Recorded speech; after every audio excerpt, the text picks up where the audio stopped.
I want to speak today to David, y'all. I want to speak to the king today. I want to speak to power. I want to speak to standing in power and getting all the power that is available to us by way of the different avenues of God. That's what I want to lead with. I want to speak to, in David's walk. I don't want to speak to all David's trials and tribulations with Saul and all that kind of stuff. We've been there and done that. We know the story on that.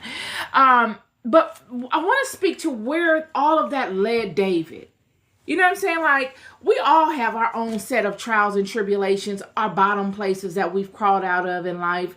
And then we allow our bottom places to give us strength and clarity and allow us to navigate ourselves to our tomorrows.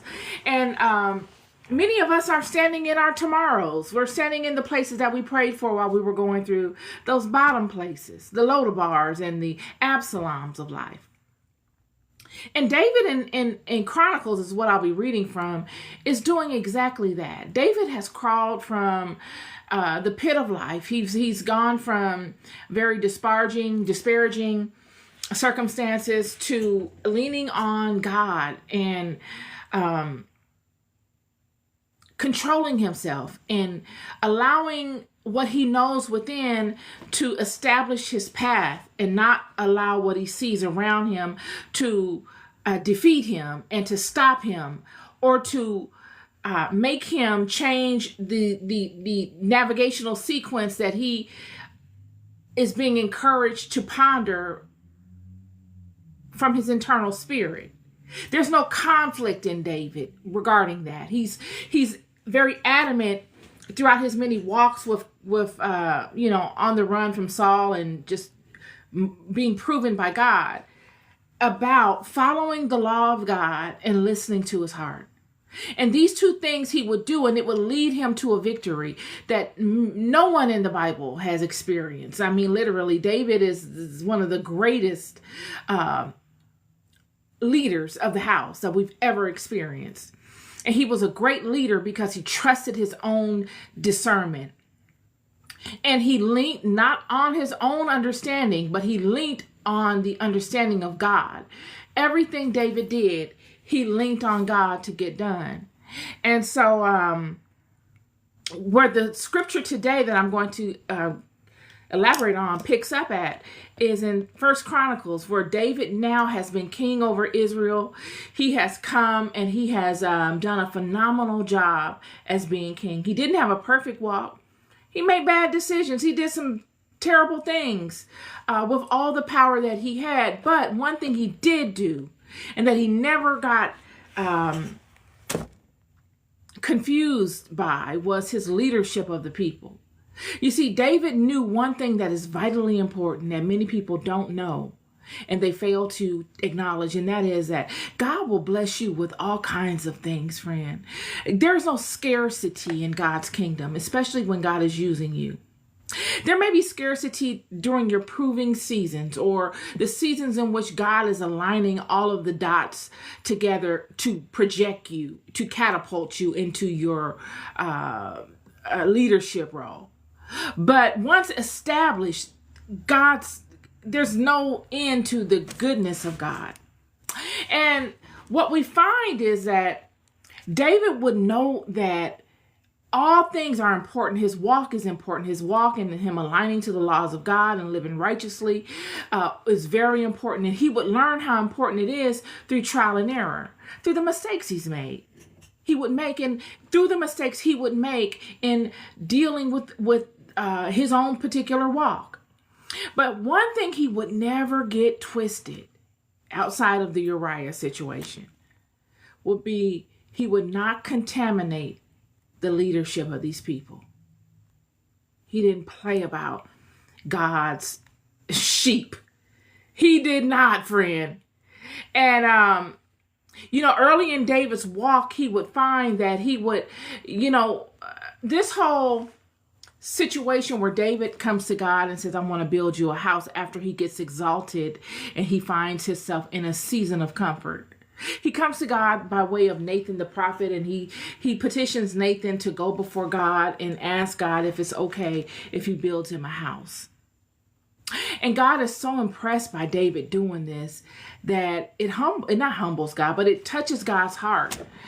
And now that we've traveled so far throughout the Old Testament over the past few years, and even most recently going through the whole Jacob, Esau, and Nimrod scenario, we have a better glimpse as to why David would do such things. You see, Babylon, before David, it was Nimrod. Nimrod was before David, y'all. Nimrod was the original David, the warrior, the hunter, the man of valor of the house that will go and be God's footmen in the earth. He will wage war against all the fallen ones, all of the enemies of God, all of those that had gone rogue. But Nimrod would build a house as well. Babylon, the Tower of Babel. This was the first instance of someone coming before the nations or even God and saying, I'm going to build a house. But Nimrod built the house to challenge God. Nimrod's house, he built as a challenge to the authority of God. To say, if God ever decides to flood this world again, if God ever decides to confine us to a particular scenario or situation, we can defend ourselves from our God. This is what was going on in Babel. And this is why God destroyed the tower, broke the people up, and turned his back on humanity. This was the birthplace of the entire Gentile nation.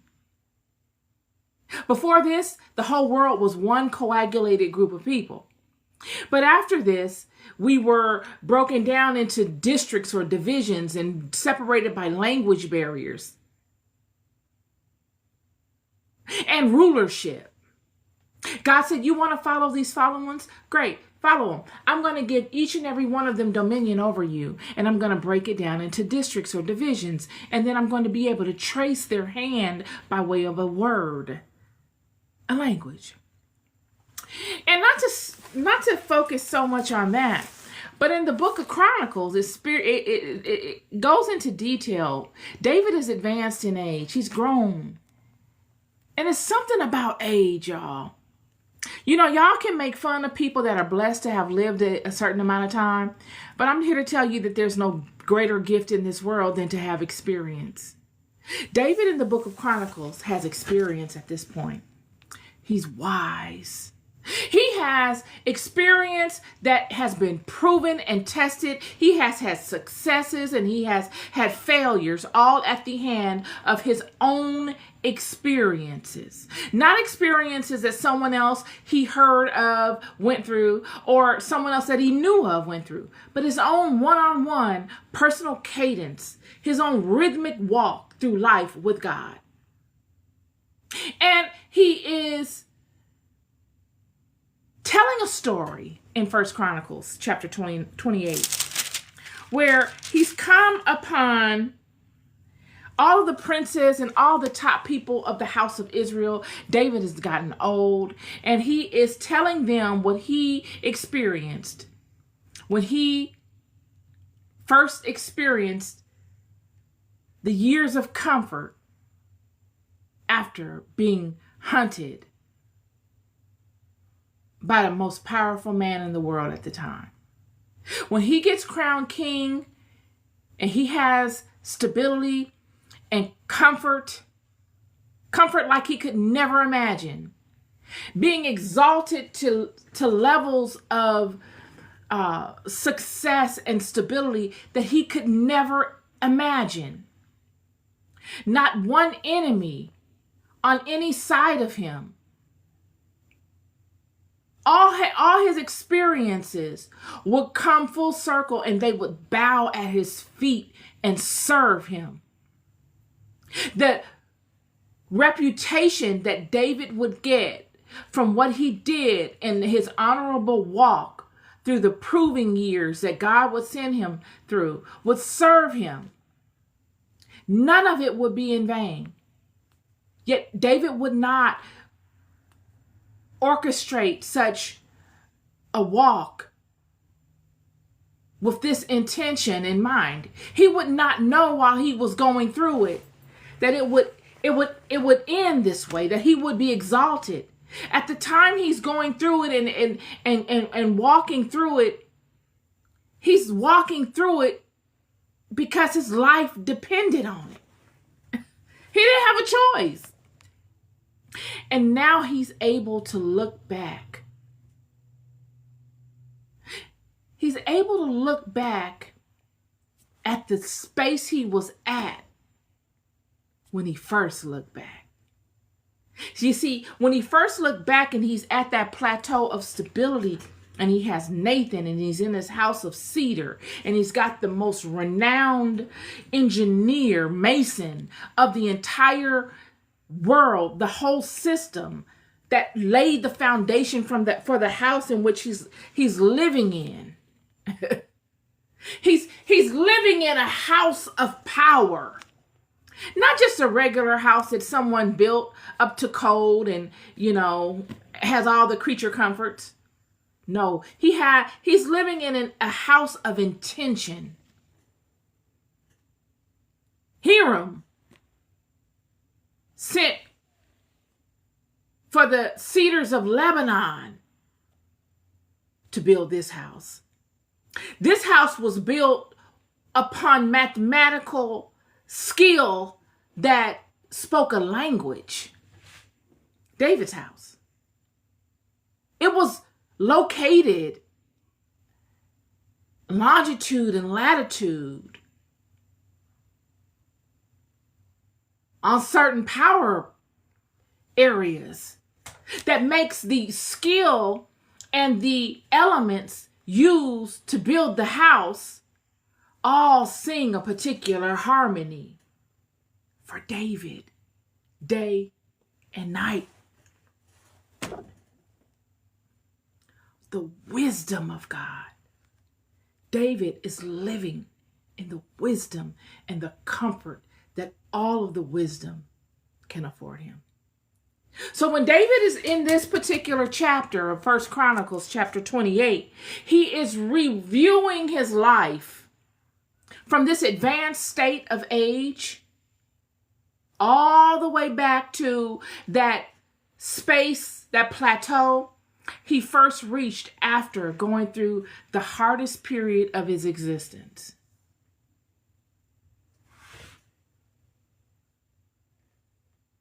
And he's telling everyone the story of when he petitioned Nathan to ask God if he could build God his house to rest the Ark of the Covenant in. David is at this point, way back then, he's conveying how thankful he was to have had the goodness of God on his side.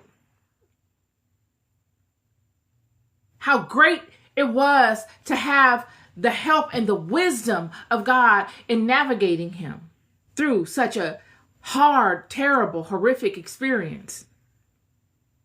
Verse 2 of chapter 28. Then David the king stood up upon his feet and said, "Hear me, my brethren and my people. As for me, I had in my heart to build a house of rest for the ark of the covenant of the Lord, and for the footstool of our God. And had made ready the building." He's saying, I was ready to build it. I came up with this idea and I was ready to go for it. But God said unto me, "Thou shalt not build a house for my name, because thou hast been a man of war and hast shed blood. Howbeit the Lord God of Israel chose me before all the house of my father to be king over Israel forever. For he hath chosen Judah to be the ruler, and of the house of Judah, the house of my father, and among the sons of my father, he liked me to make me king over Israel." David is saying, of all of the house of Israel, he chose Judah to be the ruler over the house, and of me to be the ruler or the king over Judah. So if Judah is likened to be the ruler of the house and David is the king of Judah, then David is the king over the entire system. And he goes over and he speaks to how God chose to, how God would not allow David to build the house, the temple of Jerusalem for him, because David shed blood. He would wage war with the many nations that were encroaching upon Israel, that looked to unalive all of the Israelites. David was God's footman in the earth that will wage war against the other footmen of the gods that the God of Israel would contend against, while the God of Israel would contend against the other gods. We're looking at two different things. We're looking at gods waging war with gods, and then their footmen waging war with one another.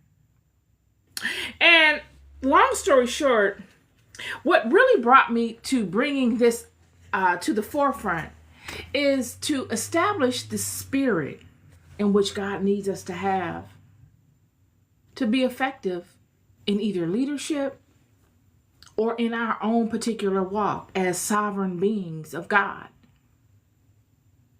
God could have easily had David be the person to erect his house in his name. But because God is a God of righteousness, even though David is a righteous individual, he had a role to play. But God could not reestablish his law or his decrees to fit certain circumstances. God is a God of his word. And because David was a man of war and he waged war and he shed blood amongst men, he could not be the person to erect the house of the Lord in God's name. This must be a righteous person. I just told you that when Hiram created the house for David, he would go and find all types of element that was conducive to the intention of him creating the house in. The cedars of Lebanon, cedar oil or cedar wood is a highly protective wood. Spiritually, has huge spiritual significance. I'm big on essential oils and natural elements. Cedar is one of the most protective elements that you'll find. It wards off decay. It repels the moth from coming and chewing away at precious items. It is a highly protective wood or a essential oil, amongst various other things.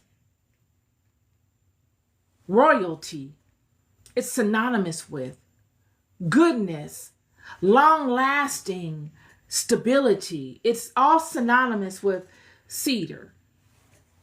So when Hiram builds David's house, Hiram is a master mason, by the way. This is where you get your whole Masonic order from. I know many people say that the Masons are this and the Masons are that, but that'll be another conversation, because the original Masonic order was a highly righteous system. It is a mathematical system that the Masonic order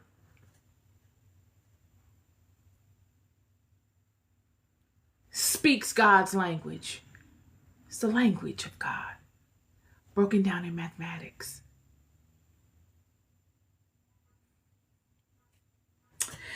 So, originally, so God is showing through David that it is intention, the spirit, that makes the world of difference. It's not what you do as much as it is the spirit in which you give birth to it that matters.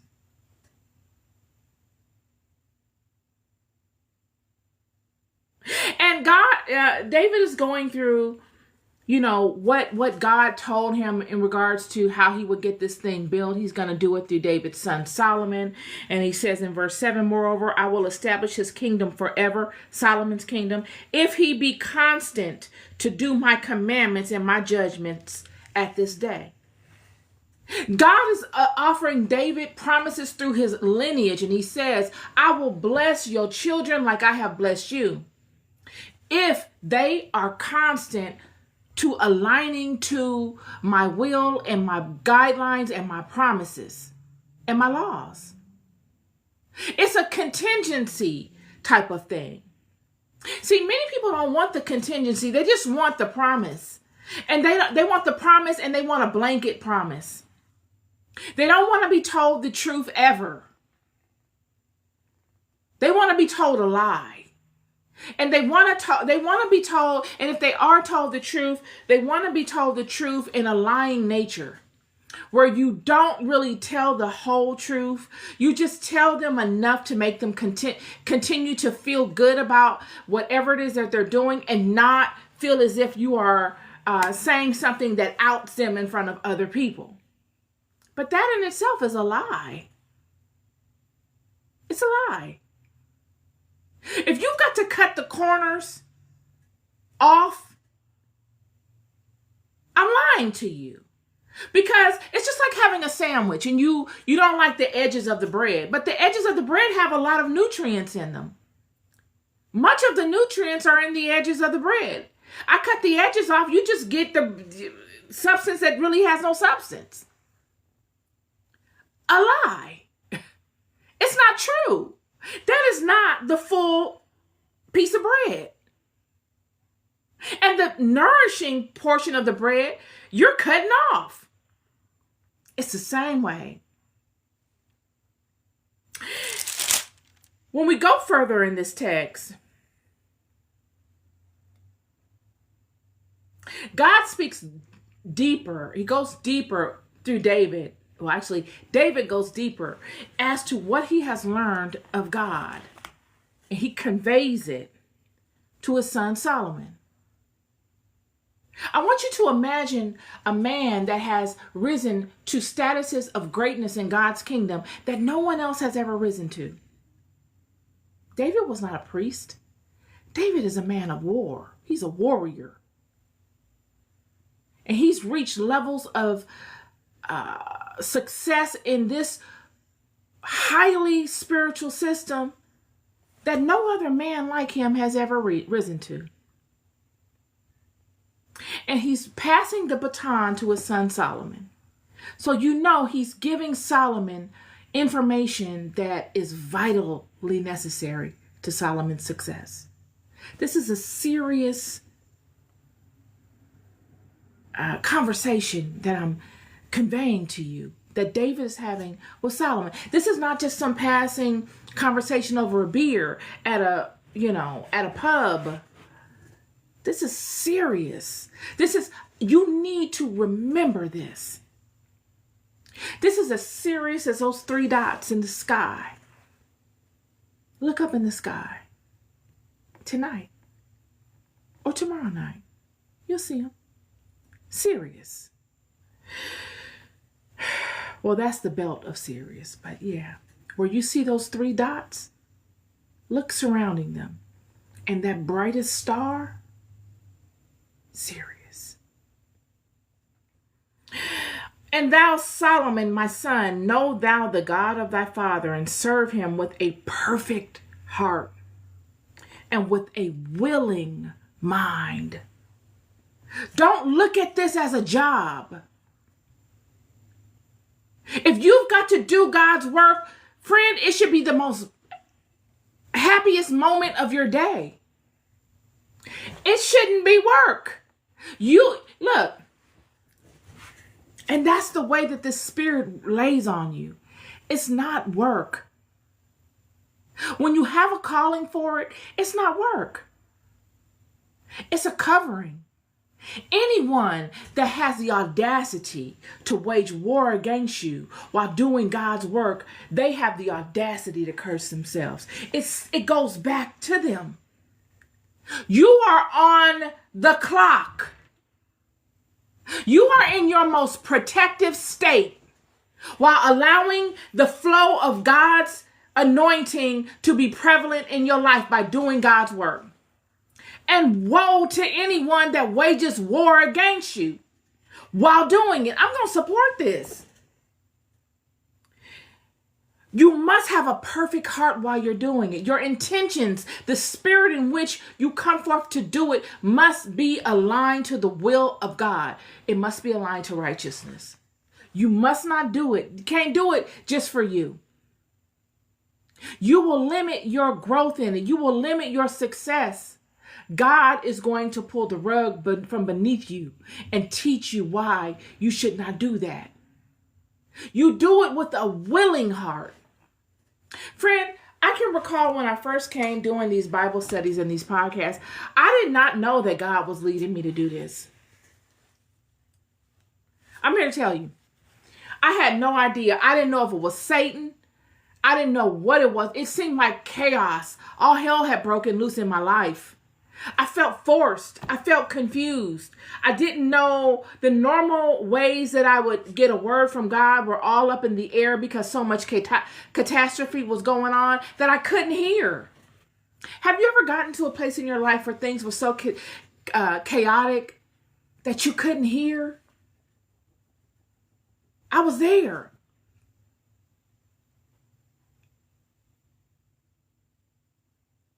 Yet, that smallness, that small voice, that the small subtleties is what led me forward.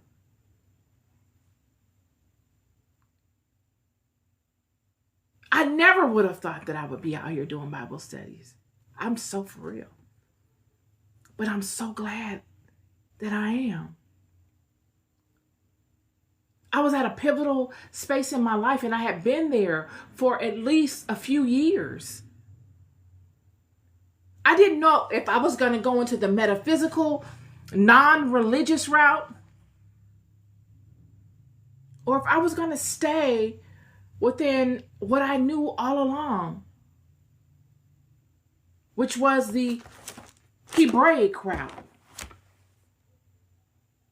I was at a crossroads.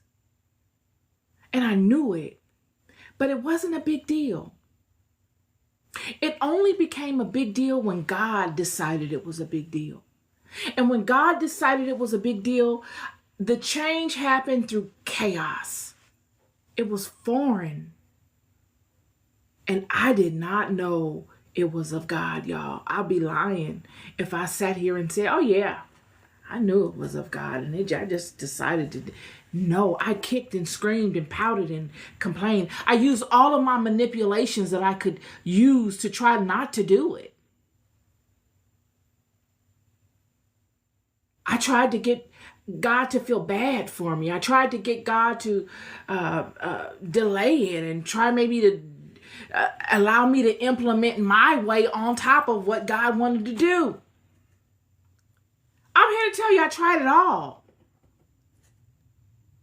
God said, no, we've been doing that long enough. We're going to go over here and do this now. Time to do this. And I love to have my way. I do. And it was tough. But it was the best thing. Serve him with a perfect heart and with a willing mind. That's the thing. Many of you, once you make your mind up to do something, you give it your all. That's why God has you on the bench.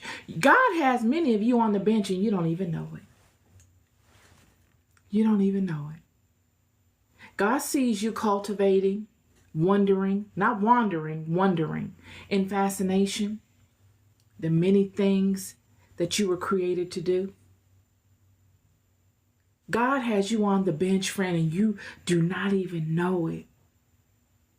And the reason why God has you on the bench and why he's saying, okay, I'm going to pull her or I'm going to pull him off the bench in this particular season is because God can trust that when you come forward and you do that thing that God needs you to do, you will do it with a perfect heart. You will not settle for anything less, because that is what you expect from yourself. You don't do it because somebody told you to do it. You don't need somebody to tell you to do anything. If you're anything like me, you don't like nobody telling you what to do. I can manage myself. I can manage myself better than most people can manage themselves, friend. I hold myself to a very high regard as far as quality is concerned. And I know I'm not the only one. So that those of you that are on the bench and don't know it, God has chosen you because of these qualities. We are dealing with intelligence. We are dealing with an intelligent God, a God that created the whole theory of intelligence, a God that created us and the systems in which we are placed in. Highly intelligent, ingenious. You go outside right now, I'm in Southern California. If I walk outside right now and I look up in the sky, I encourage you all, when you go outside nowadays, from this moment on, if you have not been doing it, look and wonder and look and pay attention to what's going on above you. And say, my goodness, don't you know all of those stars are suns? That sun you see in the sky in the day, that is a star. All of them are suns. Some shining brighter than others. Suns. And look at how they are laid out and spread out. You think they're there for nothing?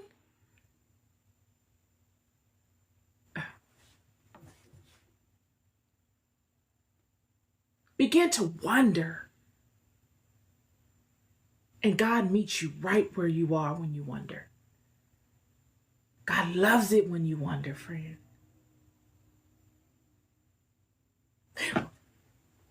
Serve him with a perfect heart and a willing mind. A mind that is not needing to be right. A mind that is open to all the possibilities of truth. A mind that is independent of others' opinion. You don't allow others' opinions to corrupt yours or your mind. Be particular about what you let in your mind, but be willing as a child, having that spirit of a child like Jesus was speaking to give it the benefit of the doubt, to know that you don't know it all, and to humble yourself to that. For the Lord searcheth all hearts and understandeth all the imaginations of the thoughts.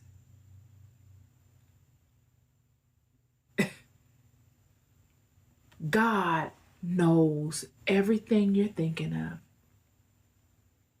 He knows the conclusions you've come up with. He knows the real intention you had in that thought. He knows the emotion that is driving that thought. God knows everything, friend. Everything. When you think it, God knows it. You can't hide. If thou seek him, he will be found of thee. Wonder. Humbling yourself to the spirit of wonder. But if thou forsake him, he will cast thee off forever. If you deny the flow of water, which is spirit, in your life because of ego, trying to fit in with them people that ain't doing nothing, God will allow people to look a certain way in your life so that they play a certain role in your life, so that you can be tested. If everybody in your life looked as they truly are, how could God teach you? How could there be some stimulus along your path that allows you to have a tremendous learning experience? You would just skate through life. If everybody in your life if everything in your life looked as it really is, what would be the purpose? The purpose in this life is for you to come in and out of experiences that try you and that allow you to build up your internal kingdom so that you overcome those experiences. But if you only have people that show up in your life that are either at your level or beneath you or even above you, and you don't have to work to really unravel what is perplexing you in overcoming this challenge with this person, how will you ever overcome? Many of us allow our experiences with people to change what we know we should do in our heart. While the thing that we should do in our heart should be the leading factor that navigates our path, we will subdue that. We will push that down to fit in with somebody else's stuff that we really don't even know. We know our heart. We know our intention, even though we might not know where we're going. But because this other person looks like they know what they're doing and they look like they have all the answers, we will give our sovereignty away by aligning and buckling and agreeing with nonsense, wickedness, unrighteousness, just for a seat. Why? Why can't you be the teacher to them? Why can't you be a pillar? I'm spitting on myself. Why can't you be a pillar of strength amongst them, provoking them to be inquisitive about you? Do you not know that those people that seem so strong a lot of times need someone to lean on as well? Did you not know that? Do you not know that God may have set you amongst those people to be that pillar of strength? And that those people must fight you. They're going to fight you in the beginning. It's their way of proving you, whether they realize it or not. They want to see. Do you have what it takes, like I have what it took to get this far? Do you have what it takes to lead me? Do you have what it takes for me to justify taking your ideology and allowing it to manifest in my life? Intelligence. Intelligence.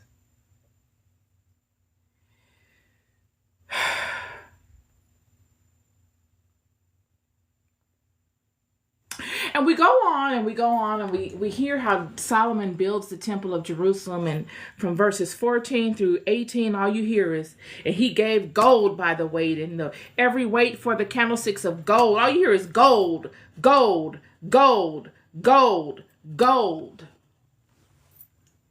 The temple of Jerusalem was something else. Regality. No limit to regality. The top tier of regality. Nothing like it. Nothing like it.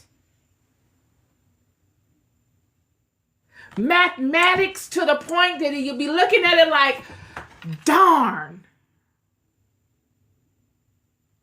All of it, math. And I'm not talking any kind of math, y'all. I'm talking polished math, symphonic levels of math, beautiful math. Have you ever seen beautiful math? Math that usually starts off with one equation, but that goes in, it just balances out on each side,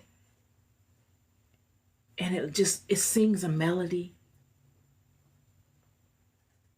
And then you got your work that you show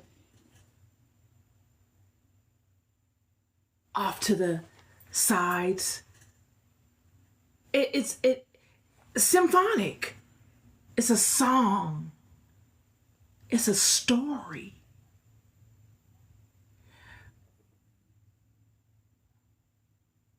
It's art.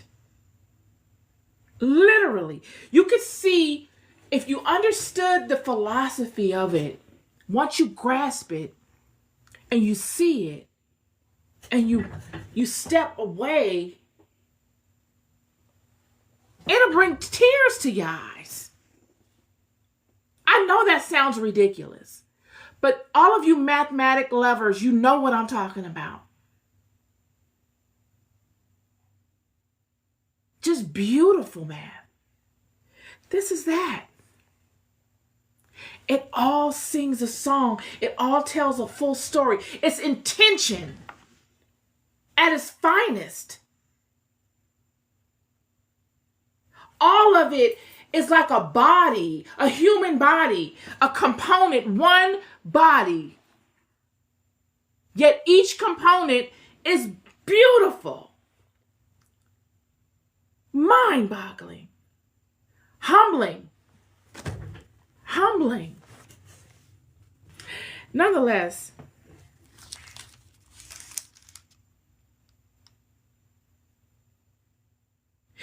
David would lead Solomon as to how to create this temple and all the artifacts that would be housed in it. In verse 19, he says, "All this," said David, "the Lord made me understand in writing by his hand upon me, even all the works of this pattern." David is saying, God showed me how to do this.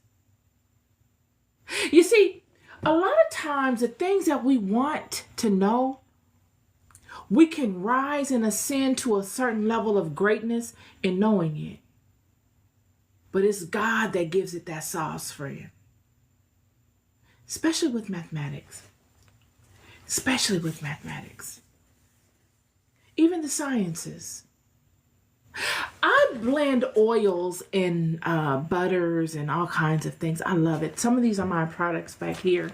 And I intend on coming to market with them. I am having some, I'm working diligently on getting a space to create so that I can offer them in a quality way to you. And that I can really come together with some packaging and labels and all the different things that I want to make it aesthetically pleasing to you. But not to toot my own horn, I make some phenomenal oils, you guys. And surely I've had a love for oils and butters my entire life. I've been doing this since I was about 16 years old. I'm 52 now. I've been doing it a long time. So I've tried and I've tested and I've proven my ingredients and my concoctions. But a lot of the concoctions and the blends in which I blend them are not unique to any concoction you can find in the world. Natural butters and oils, vitamin E, shea butter, cocoa butter, different variations of plant extracts and oils. It's not that the oils, the butters, the plant essences are unique. That does not make the product unique. You can use all of the same variants as far as the products, your core products are concerned, your butters and your oils. It's the variations of weight that you use, the measurements. This is what we're seeing here in the Bible, that God is conveying, or that David is conveying to Solomon, of using variations of weight to create these different instruments for the temple. You see, even in blending oils or using essential oils, plant essences, it's the weight that matter and that gives it a different result. Whether if you're using cinnamon bark extract, clove, oil, or lavender, frankincense, geranium, lemon, any type of exotic myrrh, any type of essential oil. It is the weight that makes the world of difference. The amount, the measurement of each ingredient based upon the characteristic of the ingredient and the intention of your end result that matter the most. It's the mathematical weight. I've learned this. It makes the world of difference. And if you don't know this, you could have a great idea. Your weight is off, but your weight is off. And you will not see the result that you want because the weight is off. And it will take spirit, in my opinion, for me. It is spirit that gives me ideas. It would take me forever to figure it out. Do you not understand how many variations of weight you could possibly pick from? And then couple that with the amount of product you're blending. You'll be 15 years making one oil. It's just like, it's endless. You will need that subtle advantage. And that is spirit. And that is what we're seeing here. You need the subtle advantage. And David is conveying this to Solomon. He's saying, what gives you the subtle advantage? Having a perfect heart. Perfect heart meaning doing things because they feel good. It's the right thing to do. Not overly thinking about it, but following your heart. Friends, the hardest thing to do a lot of times is follow your heart. In today's age, the powers that be, the people that lead us, make it very difficult for us to follow our heart. I'm not talking about the president and all these type of people. I'm talking about the people that lead us every day in our communities and the people that we look up to in our everyday life. And then even those that are out of our reach, the people that we admire. They set the crescendo for such things. And so everyone has to fall in line with that vibration. Yet your heart might be singing a different song. But if you want to be cool and you want to get business and you want to be looked upon for opportunities, you got to follow this little crescendo and this vibration. The hardest thing a lot of times is following your heart. Just doing the right thing. And in doing so, you are partakers by nature, by default, to the goodness of God. It flows. It's like you are immediately aligned to it. And it just flows. All the goodness flows in your life. David is showing his son Solomon. He's giving him keys to the kingdom of God. He is prepping him in a way that David wished he had when he was younger. And shouldn't it be that way? Should we all not give our children the advantages of our experiences?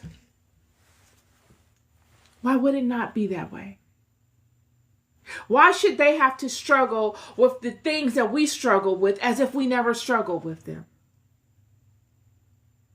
Let their struggles be different. And then let them have the advantage of giving their children the wisdom that you gave them, and then the wisdom that they earned because they took it further and were able to go farther in their own lives. So now their children are blessed, and it grows and it grows and it grows and it grows. This is the way.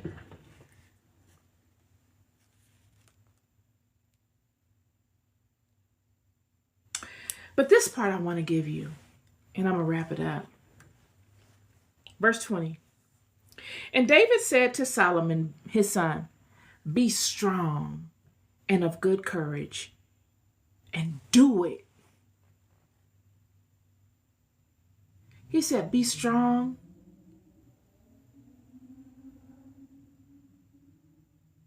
Be strong in your knowing. You have to get yourself tight. Get tight and strong and grounded in your knowing.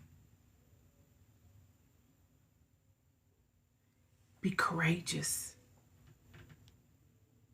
Step into the environments that make you fearful, knowing that they are the right places for you to go. Don't step anywhere, but be intentful, and don't be timid and afraid to take it further.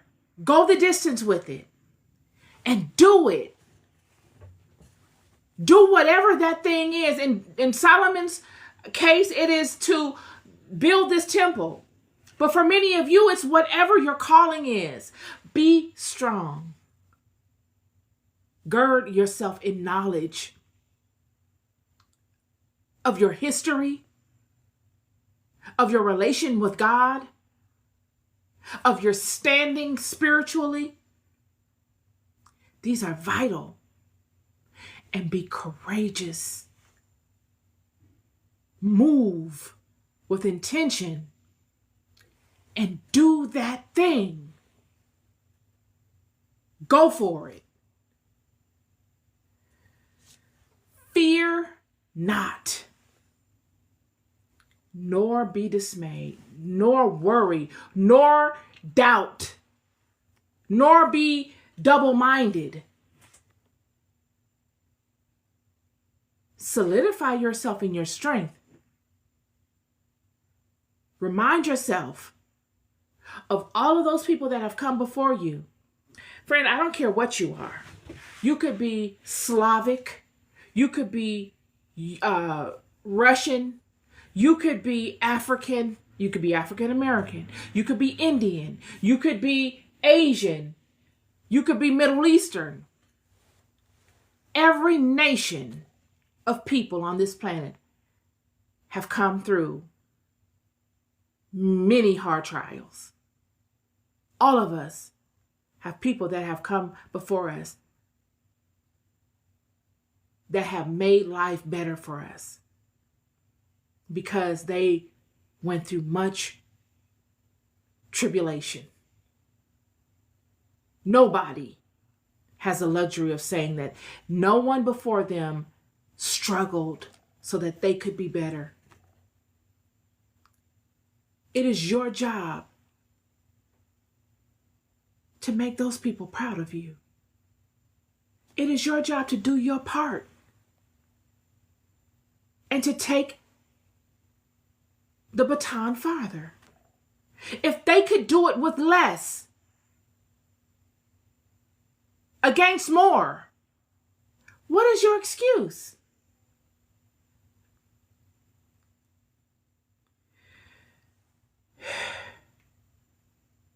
Fear not, nor be dismayed. Remind yourself of those people. This is what I do.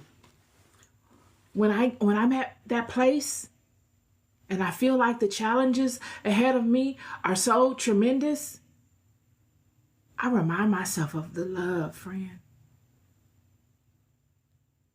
And I say, how dare me to sit here and feel sad about this? I'd rather get defeated going for it than sitting up begging somebody. No, sir. Fear not, nor be dismayed, for the Lord God, even my God, will be with you. He will not fail thee, nor forsake thee, until thou hast finished all the work for the service of the house of the Lord. That's the part. This is a recipe that David is giving his son Solomon. This is a pivotal moment here. David has his legacy invested in Solomon. This is not just some talk that David is giving his son Solomon, a pep talk. Go get him, tiger! With no substance. Everything is on the line. He is encouraging his son Solomon to finish the work that David brought to the table in the form of an idea to God of building the temple of Jerusalem. It's a monumental thing right here that David himself wishes he could bring into fruition and see come to pass. And what he is telling his son is something that we all can learn from right here today. He's telling him the power of purpose. Dr. Dyer said a purpose-driven life. Friend, there is nothing that can compare to a purpose-driven life. A purpose-driven life will allow you to walk through hell and not be burned. It's something about purpose that insulates you. It's a protectant. It's like a cartouche, a chromatic cartouche that encircles sacred verbiage. It's like a membrane purpose that encircles precious DNA, chemicals. It is a protectant. And David is telling his son, God will lead you. God will protect you. The only way God will not lead and protect you until this work is done is if you self-sabotage. You got to play yourself out of position. That's the only way. But if you don't self-sabotage, if you come forth with a perfect heart, you do what you follow your heart. You don't follow people. You don't let people intimidate you. You stand in your sovereignty and you look at your relationships as if you've come in the representation of something greater than you and that what you have is valuable and necessary. That you don't need these people to come and alter it. Your altering phase, you've come through that already. You are to be established as you are and flower out from that. You are to be a tree in the midst of these people, to offer your shade to them. Not to bow to their feet, not to try to be buddy-buddy and cool with them and all, not any of that. Even though that's great, we want to be friends.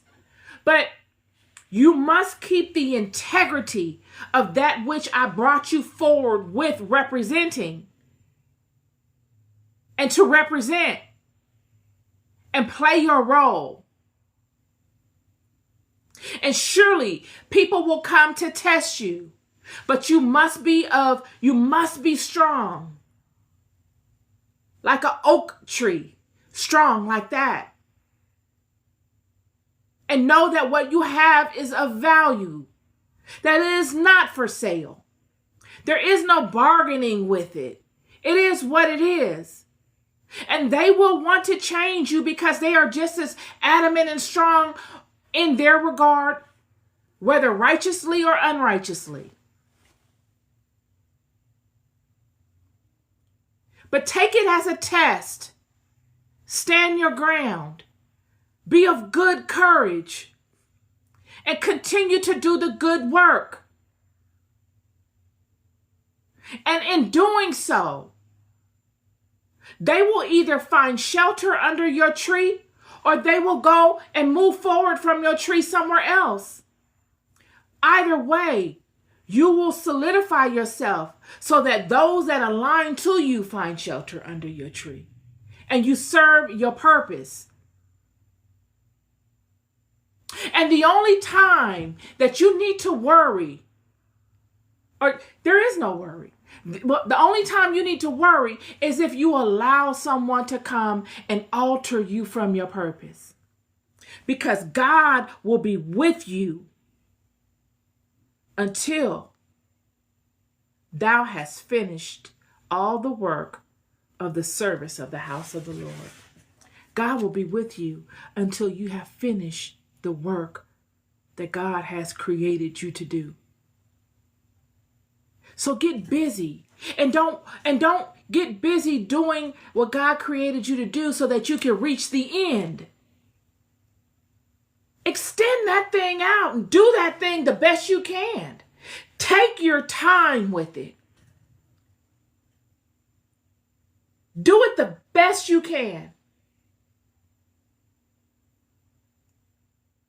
This is what David said to his son, friend.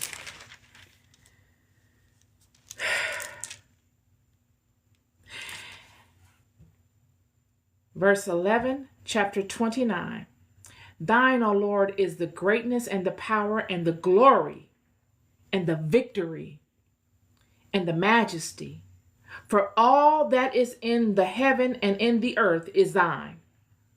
Thine is the kingdom, O Lord, and thou art exalted as head above all. Jesus came forth and taught the people how to pray. He said, thine is the power and the glory forever. And he got it right here from David.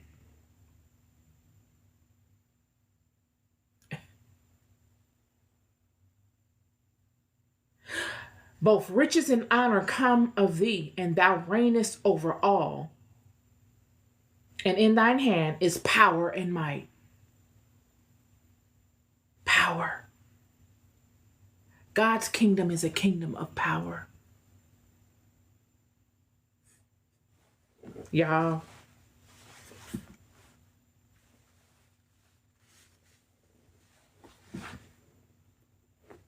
And in thine hand it is to make great and to give strength to all. This is my word for you today, y'all. I get on here and my nose gets running. I think, and I'm just assuming, my nose runs because I breathe through my nose too, and so it's all connected. But you would have to speak a lot, like do these videos to really understand it. If you didn't, you wouldn't get it. I wouldn't get it either. So, but this is my podcast conversation for you today. Speaking to David.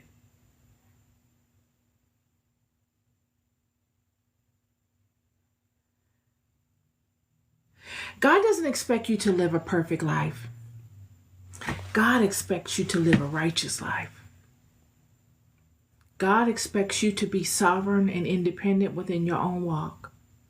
Be the king and the head of your own kingdom. Ruler of your own kingdom.